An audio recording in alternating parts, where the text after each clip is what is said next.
Inamin ni OFW Family Party List Representative Roy Señeres.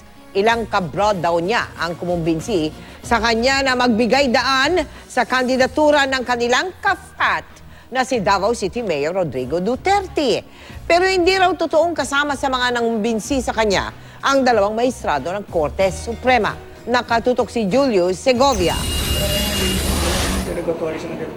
Kinumpirma ni OFW Family Party List Representative Roy Señeres, kinukumbinsi nga raw siya ng kanyang mga brad sa Lex Talionis Fraternity na umatras sa presidential race. Iniisip daw kasi ng kanyang mga kafrat na makahati ang suporta sa kanila ng isa pang Lex Talionis member na si Davao City Mayor Rodrigo Duterte. So sabi ko, hindi pwede kasi I am pro-life, siya naman ay pro-death. So, wala na, nagtawanan, and then that was about it.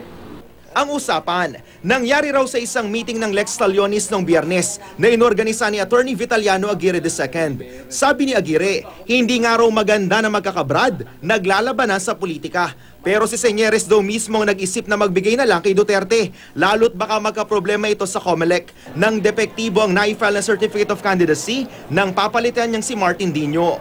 3 beses na po akong tinatawagan ni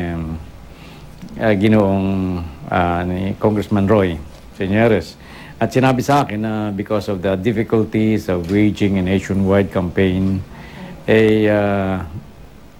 maaaring hindi niya ituloy ang kanyang candidacy and he could give way Mayor Duterte. Naisip ko na imbitahan si Congressman Roy Señeres at pag-usapan namin ang tungkol dito.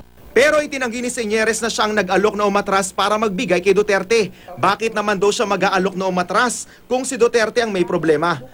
Pinasinungalingan din ni na Señeres at Aguirre ang lumabas na ulat na 2 Associate Justices ng Korte Suprema pa umano ang nangunguna sa pagkumbinse sa kanyang umatras. Sina Bienvenido Reyes at Jose Mendoza ay mga miyembro rin ng Lex Talionis. Ang 2 justices also smiled and then they did not utter anything. Para silang mga mga sphinx na nakaupo lang hindi nag-participate sa usapan. And then we shifted to other topics. Walang ganyang agenda. Yun anyang 2 justice na yan. Hindi ako kinausap tungkol dyan out of respect